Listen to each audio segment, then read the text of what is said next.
구독과 좋아요, 댓글 알림 설정은 저에게 큰 힘이 됩니다. 요양원에서 전화가 왔습니다.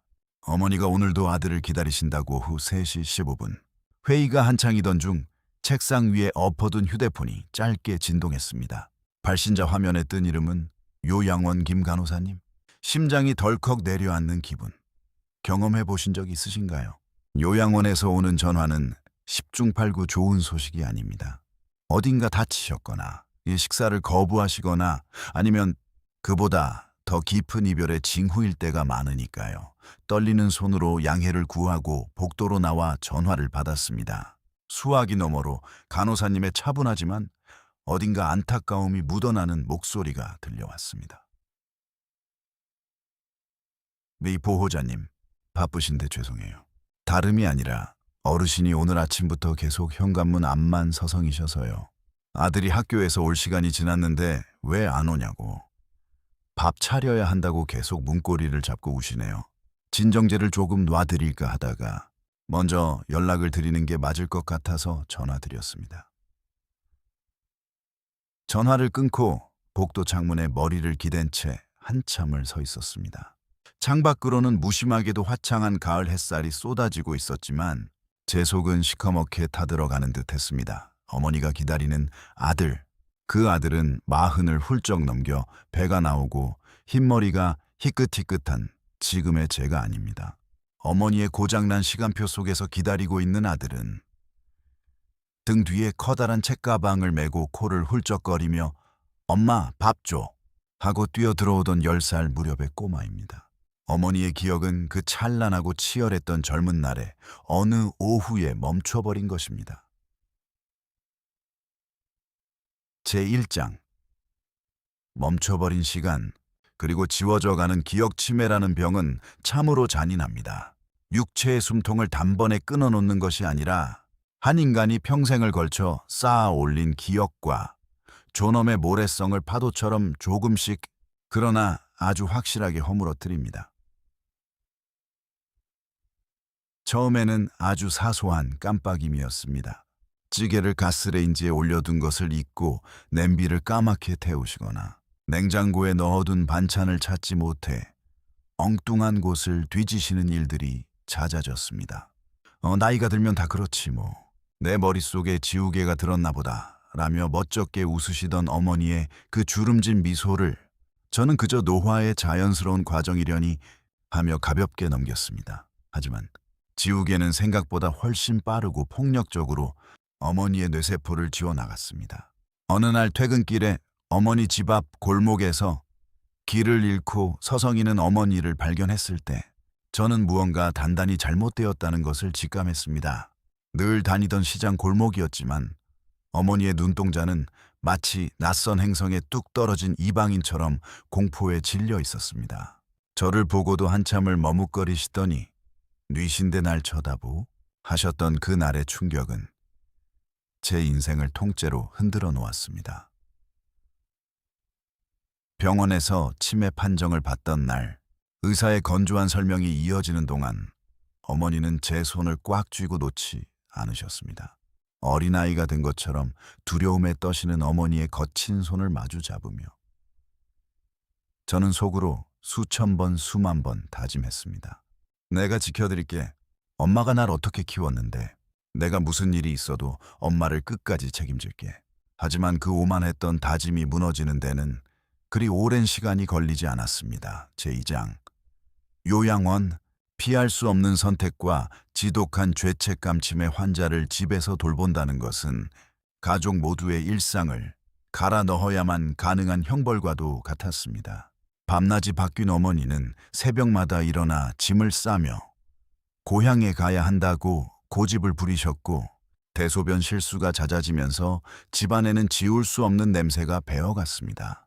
아내는 지쳐들어갔고 아이들은 할머니를 무서워하기 시작했습니다. 저 역시 뜬 눈으로 밤을 새우고 출근해 졸기 일쑤였고 일상은 서서히 붕괴되어 갔습니다. 어느 날 새벽 잠에서 깨어보니 어머니가 가위를 들고 제 아내의 머리카락을 자르려 하고 있었습니다. 아내의 비명소리에 놀라 어머니를 밀쳐냈을 때 바닥에 주저앉아 엉엉 우시는 어머니를 보며 저는 참담한 현실을 인정해야만 했습니다. 이대로는 우리 가족 모두가 죽겠구나.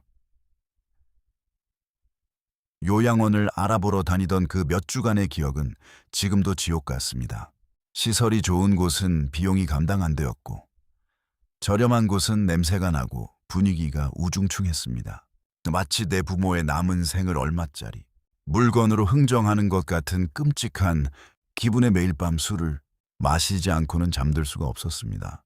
결국 집에서 차로 40분 거리에 있는 그나마 채광이 좋고 간호사들이 친절해 보이는 요양원에 자리를 마련했습니다.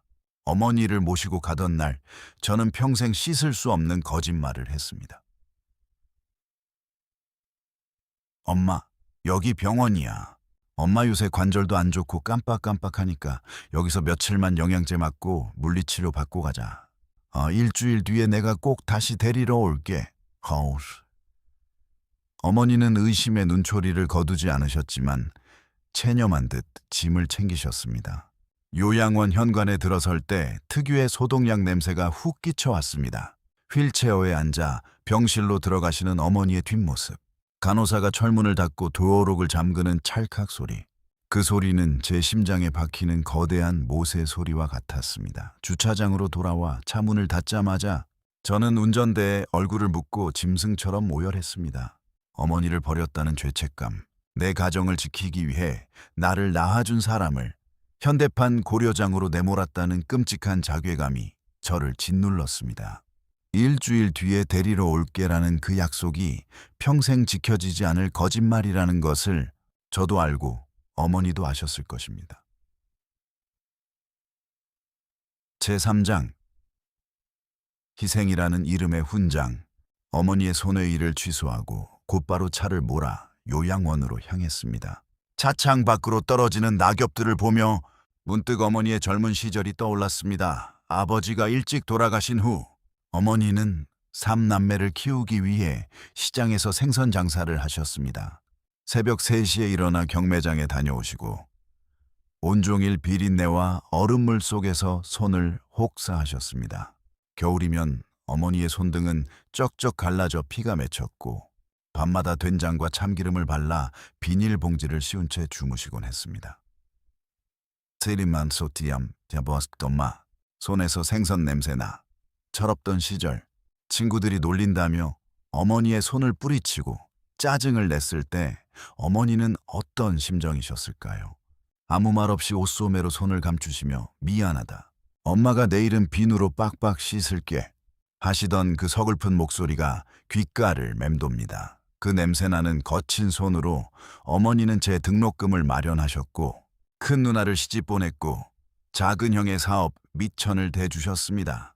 당신의 입에는 시장통에 버려진 시래기로 끓인 국을 떠 넣으시면서도 자식들 밥상에는 항상 갓 지은 쌀밥과 고기 반찬을 올리려 애쓰셨습니다. 당신의 뼈와 살을 녹여 우리 3남매의 튼튼한 다리를 만들어주신 분. 하지만 세월은 참으로 매정합니다. 모든 것을 내어준 어머니의 몸은 이제 앙상한 나뭇가지처럼 말라버렸고 자식들을 향했던 그 빛나던 총기는 안개 속으로 사라져버렸습니다. 평생 자식들만 기다리며 살아온 분인데 이제는 기억마저 잃은 차에 또다시 오지 않는 아들을 기다리며 요양원, 유리창에 얼굴을 기대고 계시다는 사실이 너무나 가슴이 아팠습니다. 제4장 마주한 현실. 우리 아들 못 봤어? 요양원에 도착해 3층 면회실로 향했습니다. 복도 끝 햇살이 드는 창가 휠체어에 조그만 체구의 노인이 앉아 계셨습니다. 등받이에 기댄 차에 멍하니 밖을 내다보는 옆모습. 제 어머니였습니다. 나 발소리를 죽여 천천히 다가갔습니다. 그러더니 엄마, 제가 부르는 소리에 어머니가 천천히 고개를 돌리셨습니다. 하얗게 센 머리칼, 초점 잃은 텅 빈 눈동자. 저를 바라보시지만 저를 알아보지 못하는 그 슬픈 시선. 어머니의 기억 속 필름에서 저는 이미 삭제되어 버린 지 오래입니다. 누구? 슈? 저예요, 엄마. 막내. 이라고 잠깐 들렀어. 제가 손을 뻗어 어머니의 차가운 손을 쥐었지만 어머니는 슬그머니 손을 빼내셨습니다. 그리고는 제 옷깃을 조심스럽게 잡으며 마치 비밀스러운 부탁을 하듯 속삭이셨습니다. 저기, 혹시 우리 막내 못 봤어? 우리 막내가 지금 학교에서 올 시간이 지났는데 왜 안 오나 몰라. 배가 고플 텐데 내가 된장찌개 끓여놨는데 찌개가 다 식어버렸어. 우리 아들 배고프면 막 성질 내는데 눈시울이 붉어졌습니다. 40이 넘은 아들을 눈앞에 두고도 10살짜리 꼬맹이를 걱정하는 저 맹목적인 사랑. 세상 모든 기억이 사라져가는 텅 빈 머릿속에서도 자식이 배고플까 걱정하는 머정보칭이라는 본능만큼은 치매라는 병조차 지워내지 못한 것입니다. 저는 무릎을 꿇고 어머니의 눈높이에 맞췄습니다. 목이 메어 말이 잘 나오지 않았지만 억지로 미소를 지으며 대답했습니다. 엄마, 막내 방금 밥 먹었대. 친구네 집에서 맛있는 거 많이 먹고 오느라 늦는데요. 그러니까 걱정하지 말고 엄마도 이제 밥 먹어. 막내가 엄마 밥 안 먹으면 엄청 속상해한대. 제 거짓말에 어머니의 눈동자가 흔들리더니 이내 안도하는 듯한 한숨을 내쉬셨습니다. 그래? 밥을 먹었다고? 아이고 다행이네. 밥 굶으면 안 되는데. 그럼 됐어. 그럼 됐어. 어머니는 굽은 허리를 펴며 창밖으로 향했던 시선을 거두셨습니다. 저는 어머니의 휠체어를 밀고 병실로 돌아왔습니다. 챙겨간 카스텔라를 우유에 적셔 입에 넣어 휘어드리니 어머니는 어린아이처럼 오물오물 잘도 받아 드셨습니다. 입가에 묻은 우유를 닦아드리는데 어머니가 갑자기 제 얼굴을 쓰다듬으셨습니다. 아저씨는 참 착하네. 우리 아들도 나중에 커서 아저씨처럼 이렇게 키 크고 잘생기게 자라면 좋겠어. 우리 아들은 똑똑하니까 훌륭한 사람 될 거야. 눈물이 터져 나왔습니다. 어머니 앞에서는 절대 울지 않겠다고 수백 번 다짐했는데 도저히 참을 수가 없었습니다. 당신을 버린 불효자식을 향해 누군지도 모르는 낯선 아저씨에게 당신 아들의 미래를 자랑하는 저 바보 같은 사랑. 앞에서 어떻게 울지 않을 수 있을까요? 저는 어머니의 무릎에 얼굴을 묻고 소리 죽여 엉엉 울었습니다. 엄마, 미안해. 내가 진짜 미안해. 훌륭한 사람 못 돼서 미안해. 엄마 이렇게 혼자 외롭게 둬서 진짜 미안해. 어머니는 우는 제 등을 천천히 토닥여 주셨습니다. 왜 울어? 남자가 울면 안 돼. 뚝뚝해. 마치 어릴 적 넘어져 무릎이 까진 저를 달래주시던 그 손길 그대로였습니다. 기억은 잃었어도 누군가의 슬픔을 보듬는 어머니의 온기는 그대로 남아 있었습니다. 제5장 이별을 준비하는 시간. 온전한 현재를 사랑하기 면회 시간을 마치고 집으로 돌아오는 길. 차 안은 무거운 침묵으로 가득 찼습니다. 라디오 소리조차 켜지 않은 채 운전을 하며 저는 지난날의 저를 돌아보았습니다. 우리는 왜 늘 부모님이 영원히 내 곁에서 나를 기다려줄 것이라 착각하며 살아갈까요? 바쁘다는 핑계로 전화를 미루고 이 피곤하다는 이유로 짜증을 내고 나중에 성공해서 호강시켜 드리겠다는 허망한 약속만 남발하며 오늘을 낭비합니다. 하지만 시간은 결코 우리를 기다려주지 않습니다. 부모님의 시간은 우리의 시간보다 훨씬 더 빠른 속도로 흘러가며 어느 순간 우리가 뒤를 돌아보았을 때 그분들은 이미 닿을 수 없는 곳으로 저만치 멀어져 있습니다. 과거에는 치매에 걸린 어머니를 보는 것이 그저 슬프고 괴롭기만 했습니다. 나를 알아보지 못하는 어머니를 인정하기 싫어 화를 낸 적도 있었습니다. 엄마, 정신 좀 차려봐. 내가 누군지 똑바로 봐. 라며 다그치기도 했습니다. 그것은 어머니를 위한 것이 아니라 나를 잊어가는 현실을 부정하고 싶은 제 이기심이었습니다. 하지만 오늘 장가에서 어린 아들을 기다리던 어머니의 모습을 보며 저는 새로운 깨달음을 얻었습니다. 어머니는 저를 잊은 것이 아닙니다. 단지 저를 사랑했던 가장 눈부신 순간에 잠시 머물러 계실 뿐입니다. 10살의 저를 사랑했던 어머니와 40의 저를 사랑하는 어머니가 다를 리 없습니다. 형태만 바뀌었을 뿐 그 안에 담긴 사랑의 본질은 조금도 변하지 않았습니다. 이제 저는 나를 알아보지 못하는 어머니를 슬퍼하는 대신 지금 이 순간 어머니 곁에 존재할 수 있음에 감사하기로 했습니다. 저를 낯선 아저씨로 대하신다면 다정하고 친절한 아저씨가 되어드리면 되고 저를 요양보호사로 아신다면 누구보다 정성껏 돌봐드리는 보호자가 되면 됩니다. 기억은 사라져도 맞잡은 손의 온기와 미소 지을 때의 그 찰나의 평온함은 뇌가 아니라 가슴에 새겨진다는 것을 믿기 때문입니다. 필로그. 늦기 전에 당신의 아버님 어머님께 이 긴 이야기를 읽어주신 여러분께 감히 한 가지 부탁을 드리고 싶습니다. 지금 당장 휴대폰을 들어 부모님께 전화를 걸어 주십시오. 엄마, 밥은 먹었어? 아버지, 어디 아프신 데는 없어요? 그 짧은 한마디면 충분합니다. 여러분이 지금 바쁘게 일하고 친구를 만나고 가족과 웃고 떠드는 이 순간에도 부모님은 낡은 거실 소파에 앉아 휴대폰 화면만 쳐다보며 자식의 전화를 기다리고 계실지도 모릅니다. 다음에 시간 날 때 가야지. 이번 주말은 바쁘니까 다음 달에 뵈야지. 그 다음이라는 단어는 세상에서 가장 무책임하고 잔인한 단어입니다.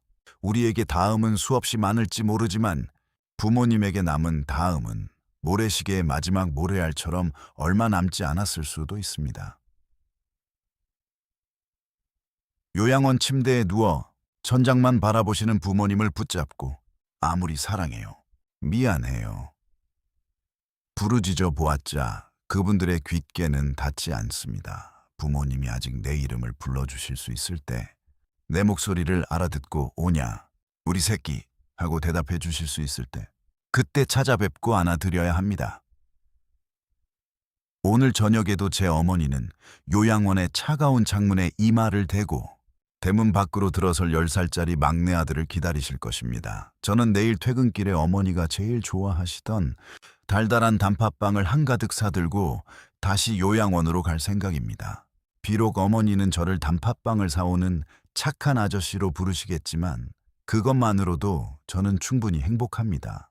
어머니가 제 곁에서 숨쉬고 살아계시다는 것, 그 사실 하나만으로도 제게는 세상을 살아갈 이유가 되니까요. 세상의 모든 부모님이 외롭지 않은 저녁을 맞이하시기를, 그리고 자식된 우리 모두가 나중에 가슴을 치며 후회할 일들을 조금이라도 줄여갈 수 있기를 간절히 기도합니다. 여러분의 오늘 하루가 사랑하는 사람들과 함께하는 따뜻한 시간이 되기를 빕니다.